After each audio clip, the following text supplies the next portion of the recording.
ಇದು ಸಮೀಕ್ಷೆ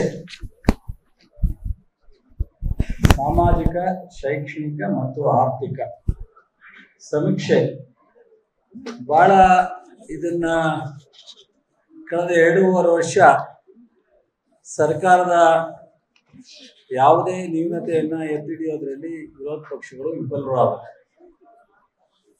ಸತತವಾಗಿ ಸರ್ಕಾರ 23 ಮೇ 21ನೇ ತಾರೀಕು ನಮ್ಮ ಸರ್ಕಾರ ಪ್ರಮಾಣ ವಚನ ಸ್ವೀಕರಣ ಮಾಡೋದ್ರಿಂದ ಇಲ್ಲಿವರೆಗೆ ಬಿಜೆಪಿ ಮತ್ತು ಜನತಾದಳ ನಿರಂತರವಾಗಿ ಪ್ರಯತ್ನ ನಡೀತಾ ಇದೆ. ಎಲ್ಲ ಪ್ರಯತ್ನದಲ್ಲೂ ಅವರಿಗೆ ಹಿನ್ನಡೆಯಾಗಿದೆ. ಇದು ಒಂದು ಕೊನೆಯ ಪ್ರಯತ್ನ ಅಥವಾ ಇದಾದ ಮೇಲೆ ಇನ್ಯಾವುದಾದ್ರೂ ಒಂದು ಪ್ರಯತ್ನ ಸಿಗ್ಬೋದು. ಈ ಒಂದು ಸಮೀಕ್ಷೆ ಜಾತಿ ಗಣತಿ ಅಲ್ಲ, ಸ್ಪಷ್ಟವಾಗಿ ಇದೊಂದು ಸಮೀಕ್ಷೆ ಅಷ್ಟೇ.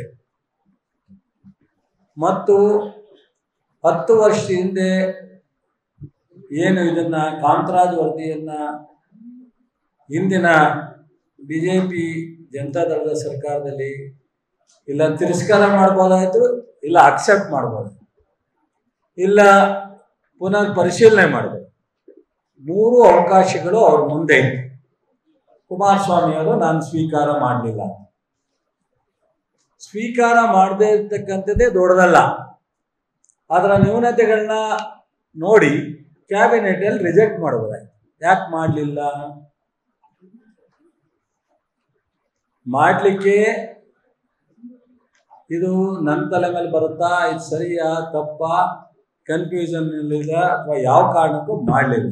ಅದಾದ್ಮೇಲೆ ಯಡಿಯೂರಪ್ಪ, ಅದಾದ್ಮೇಲೆ ಬೊಮ್ಮಾಯಿ, 3 ಜನ ಅದನ್ನ ಪರಿಶೀಲನೆನೂ ಮಾಡಲಿಲ್ಲ, ರಿಜೆಕ್ಟು ಮಾಡಲಿಲ್ಲ ಮತ್ತು ವಾಪಸ್ಸು ಪುನರ್ ಪರಿಶೀಲನೆಗೂ ಹಾಕಲಿಲ್ಲ.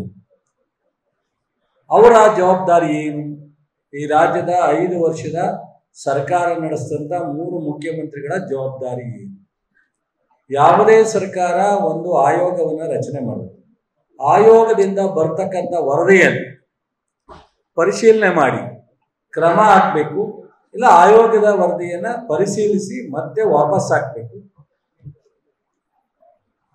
ಇಲ್ಲ ರಿಜೆಕ್ಟ್ ಮಾಡಬೇಕು. ಈ ಯಾವುದೇ ಸರ್ಕಾರ, ಇವತ್ತು ನಾವು ಮಾಡ್ತೀವಿ, ನಾಳೆ ಅವ್ರು ಮಾಡ್ತಾರೆ, ಇನ್ನೊಬ್ರು ಮಾಡ್ತಾರೆ.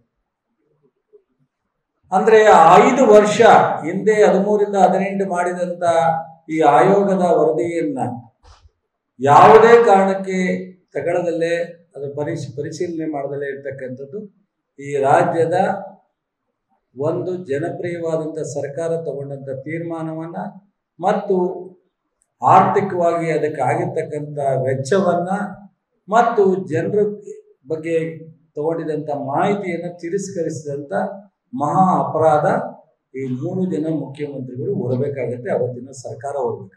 ನಾನು 86 kg ಇದ್ದವಳು 71 kg ಬಂದಿದ್ದೇನೆ. ವಯಸ್ಸಾದ್ಮೇಲೆ ಸ್ಮಾರ್ಟ್ ಆಗಿ ಕಾಣ್ತೀರಾ ಅಂದ್ರೆ ಜಿನ್ನಿ. 126 kg ವೇಟ್ ಇದೆ. ನಾವು ಈಗ 114 kg ಲೆಕ್ಕ ಬಂದಿದ್ದೀವಿ. ಯಾವುದೇ ಸೈಡ್ ಎಫೆಕ್ಟ್ ಆಗಿಲ್ಲ. 84ರಿಂದ 50 kg ಬಂದೆ. ಆಮೇಲೆ ಸಣ್ಣಗೆ ಫಿಟ್ ಆಗಿದ್ದೀನಿ. ಅದಕ್ಕೆ ನಾನು ಯೂಸ್ ಮಾಡ್ತಾ ಇರೋದು ಜೀನಿ ಸ್ಲಿಮ್. ನಿಮ್ ಮಗು ಅಳ್ತಿದ್ಯಾ? ಹಾಗಾದ್ರೆ ನಿಮ್ ಮಗುವಿಗೆ ಜೀನಿ ಸರಿ ಇಟ್ಕೊಡಿ. ಯಾಕಂದ್ರೆ ಜೀನಿ ಸರಿ ಇಟ್ಟು ನಿಮ್ಮ ಮಗುವಿಗೆ 100% ಸರಿಯಾದ ಆಹಾರ. ನಿಮ್ಮ ಮಗು ನೆಮ್ಮದಿಯಾಗಿ ನಿದ್ದೆ ಮಾಡಬೇಕಾ, ದಷ್ಟಪುಷ್ಟವಾಗಿ ಬೆಳಿಬೇಕಾ? ಹಾಗಾದ್ರೆ ಜೀನಿ ಸರಿ ಇಟ್ಟು ಕೊಡಿ. ಎಲ್ಲಾ ಮೆಡಿಕಲ್ ಶಾಪ್ಗಳು, ದಿನಸಿ ಅಂಗಡಿಗಳು, ಸೂಪರ್ ಮಾರ್ಕೆಟ್ಗಳಲ್ಲಿ ಲಭ್ಯ.